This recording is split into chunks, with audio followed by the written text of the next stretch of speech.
But this is one of the big threes that we discussed, and that is what's happening with Kamala Harris and her career.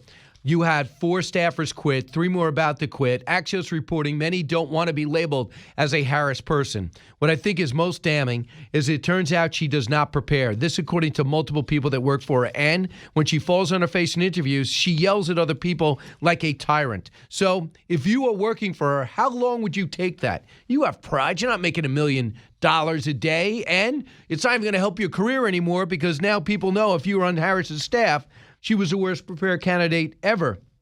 So now we see that Washington Post, New York Times is starting to report this story. Headline today, a Kamala Harris staff exodus reignites questions about her leadership style. An anonymous former staffer says this to the Washington Post. It's clear that you're not working with somebody who is willing to do the prep and the work.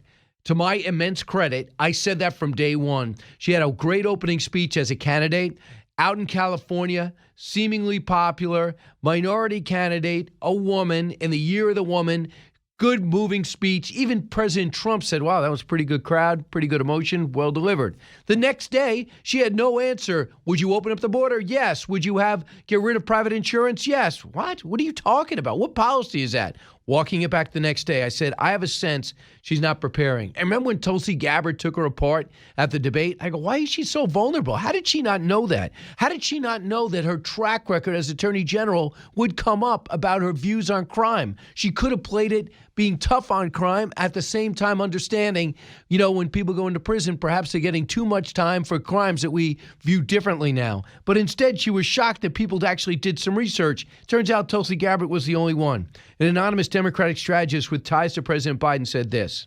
There are definitely some improvements that are widely acknowledged that need to be made in that office. And those improvements are acknowledged by the people in her office, and they are acknowledged by the people in the White House. So they would love for this to be an attack from Republicans.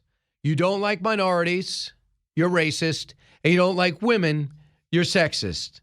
But the 4 people that quit, 2 of which are women, everybody is a minority, and the shots are coming from inside the tent in people that she hired because she can't run an office. She's a terrible manager. If you know your weaknesses, for example, me, math, science, putting anything together, hire someone that's good at that knows you well, knows what to keep you in the middle of, and knows what you shouldn't be a part of. But instead, she has people that really don't like her around her or thought she was better, and she's got no temperament and she lacks confidence. She lacks, not say self-esteem, but confidence. When you don't put in the work, how do you expect to handle the press? You don't sit down there without any lengthy interviews. No one could follow you around for more than 3 minutes before they are abhorred by what's going on. You're supposed to handle voting registration and integrity. You're supposed to handle the border. How did that go? You're supposed to be talking about the roots of the problem. You've went to Central America once. It was a disaster. That's when you did the Lester Holt interview.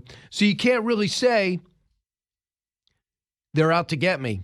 You can't really say the press doesn't like females.